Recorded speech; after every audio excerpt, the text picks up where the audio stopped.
But nevertheless, interesting bit of news that transpired this week, and that is the announcement that SimBrief, which, as you guys all know, is my favorite flight planning software and is one of my favorite flight simulation sites on the internet because of what they choose to offer for free, just as a gift to the community. Yeah,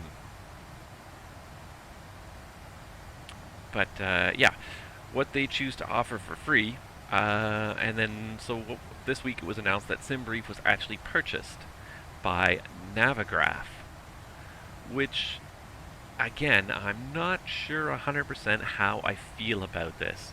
I mean, I think it's going to be a good thing for the community in the long run. Navigraph runs a great service.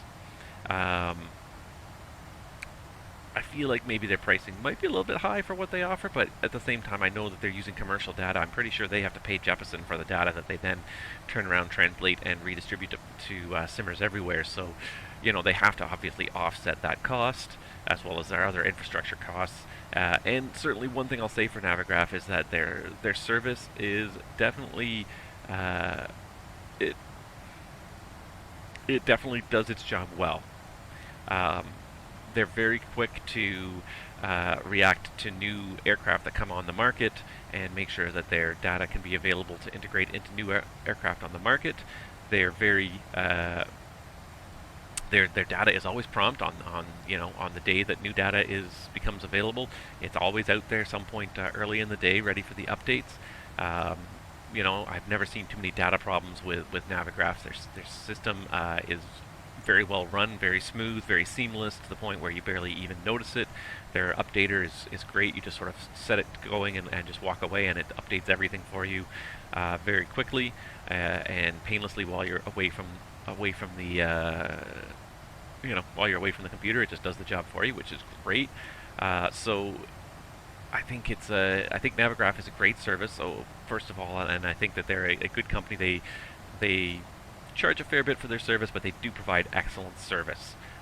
They support their product. They do it in a timely fashion and everything, which is what you want for SimBrief as well. SimBrief is an excellent product, and basically has been created by one man. I believe Derek Myers is his name, and he basically created the system. I feel like he is a dispatcher.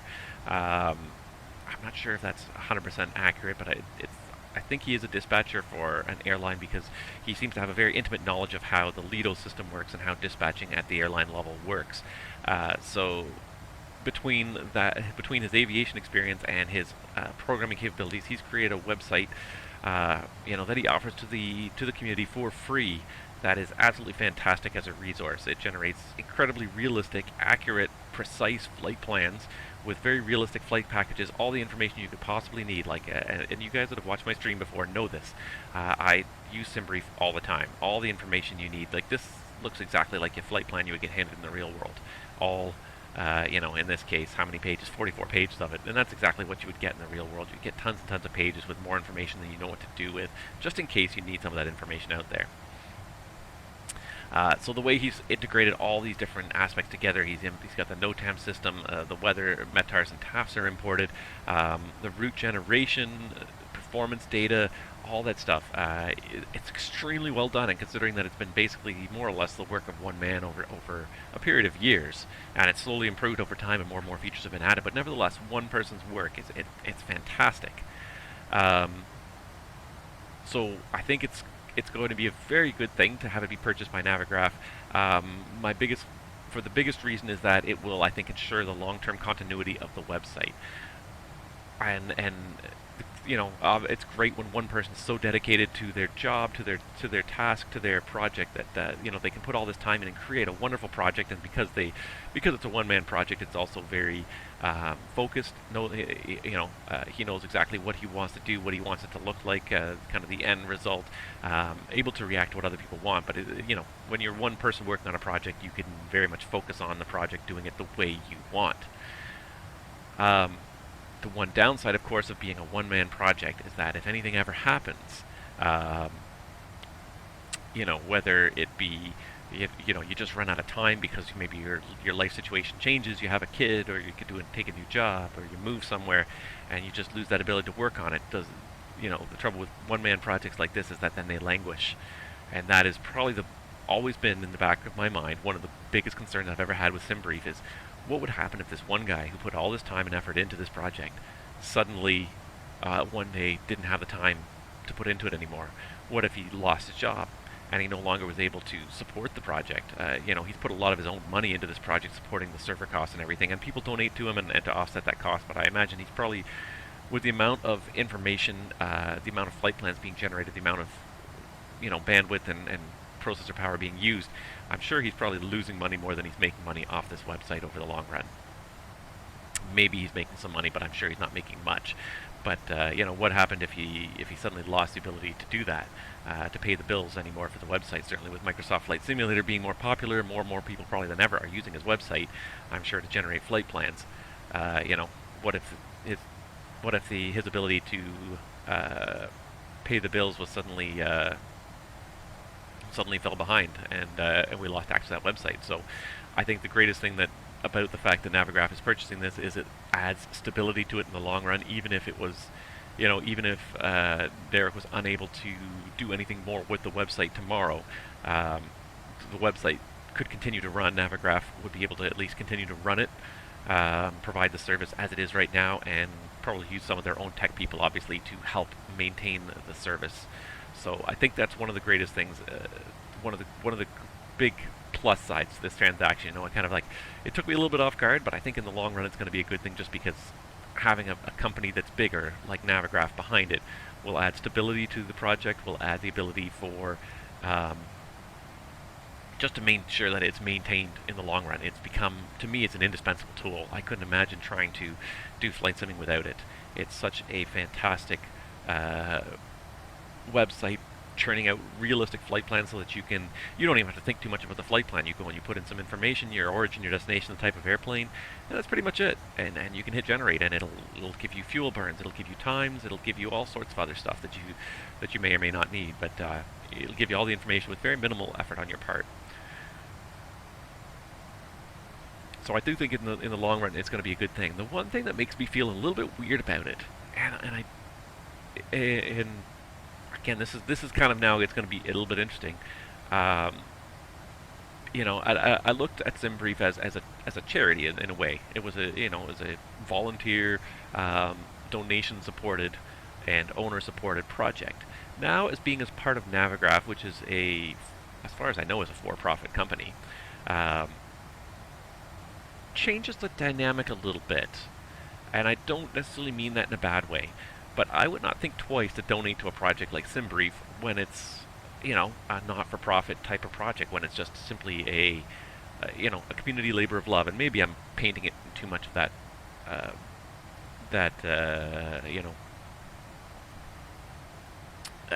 what am I trying to say here?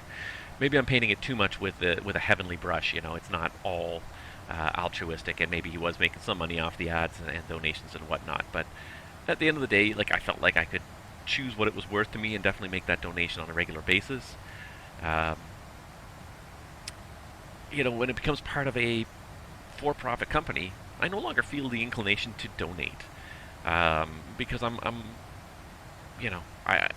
worried that my donation will no longer support that website and will just go into the general coffers. And I don't need, you don't need to donate to a for-profit company. But then at the same time, this is will SimBrief turn into a bit of an anchor for Navigraph in terms of just costs, in terms of they're keeping this running.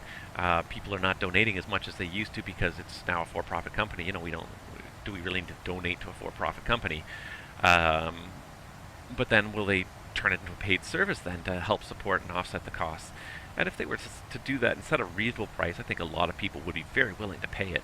Or perhaps offer a freemium service where the basic service is free, but if you want to do certain additional add-ons and certain options may be hidden behind a paywall, I certainly would be more willing to consider that, as long as the basic flight planning, the ability to put some flight plans together, does not go away.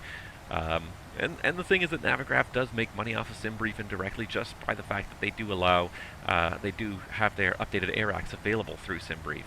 So even Navigraph is sort of indirectly making money off SimBrief just by providing some nav data in the background that people can use if they choose to. If they don't, then they get a very outdated set of data, but if they want current data, then they pay a little bit extra for it through the Navigraph subscription model already. So does Navigraph make enough through that subscription model to offset the cost of running SimBrief in the long run?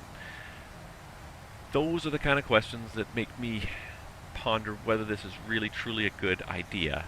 And I think for the most part it's a good thing, because it's going to make sure, it's going to provide insurance that SimBrief exists for a long period of time. And that is a good thing.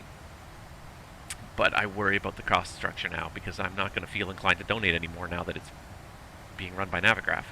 I'm assuming they're probably bringing Derek on board now as an employee or contractor or consultant somehow with the project. I believe he's still going to be primarily in charge of the project, but he's now going to get some support from a bigger company.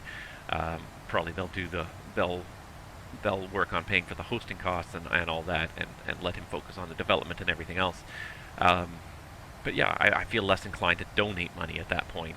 Again, knowing that it's a for-profit company that now owns it indirectly. So, and what the Navigraph said was that they really don't tend to change anything at this point in time. And I don't know if that's going to survive always, but other than just to simply add their logo to the homepage as a sponsor. But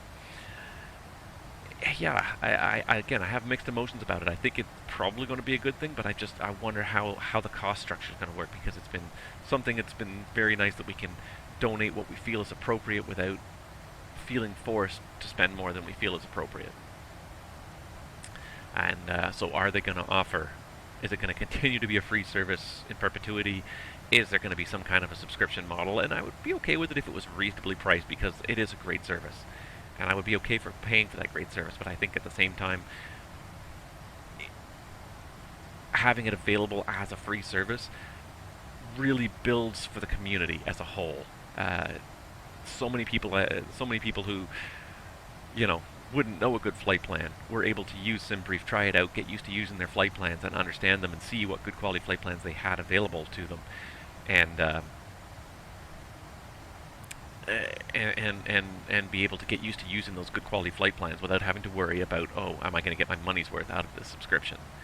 If it was $20 a year, $30 a year, even $40 a year, I probably wouldn't think too much about it.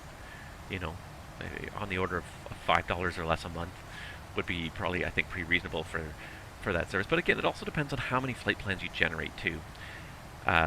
And maybe they could do that. Maybe there could be a certain limit to the number of free flight plans you could generate per month. You get 10 free flight plans per month or whatever, and then have different subscription levels based on how many flight plans you generate per month. But I often will generate like 3 or 4 flight plans per flight as I try out different permutations as well. I might try a different alternate. Oh, I don't have enough fuel to do this. Maybe I'll see if I can decrease the cost index. So I'll generate like sometimes 3 or 4 flight plans for a flight while I try to sort of plan it and see what the different conditions and constraints cause to my fuel burn and my time and route and all that. So I wouldn't want to be limited by the number of flight plans I calculate, because but therein lies the biggest thing. That's the biggest cost, is the generation of the flight plans. How many flight plans you generate. Each flight plan that's created takes an X amount of processor time, regardless of whether you use it or not. So I'll leave it up to you guys to decide if it's a good thing or a bad thing. I don't know. And I think it's a good thing in the long run, but I can't say it to a certainty, because I worry about how it's going to be funded going forward, and where Navigraph is going to find the money to fund it. If it's going to be through a subscription model, if it's going to just come out of their general revenues to support this as a free service that's provided us alongside their navigation data services. I don't know. Yes, and that's why I think that they could get away with continuing to offer it as a free service. Yeah, because as he says, if NavBlue picked up SimBrief and was the exclusive way to update the AirAC, that would steal huge market share from Navigraph, and that's absolutely correct. Maybe that's part of what they're doing. Maybe Navigraph is looking to ensure that their product is dominant for a long time, and just by simply making sure that it's the exclusive one available on SimBrief. And even if they continue to offer SimBrief for free, the fact that it's just there on SimBrief and people are using SimBrief and then they're saying, hey, I need the Navigraph data to have up-to-date data, buys them the subscriptions. I hope that's the case, because I think SimBrief's a great service, and I want it to continue to be free, because I think it's a great way to step people up in the hobby, take people from just like, oh, I just, I press the quick start button and I just hit the power levers and I go from the runway in this airplane to like, how can you make your flying more realistic? Here's a good realistic flight plan. So I hope so. I hope in the long run that they are going to keep SimBrief free, because I think it's a great gateway drug in this hobby. It really is. The fantastic flight plans it generates let you really start to plan and act like a realistic crew member.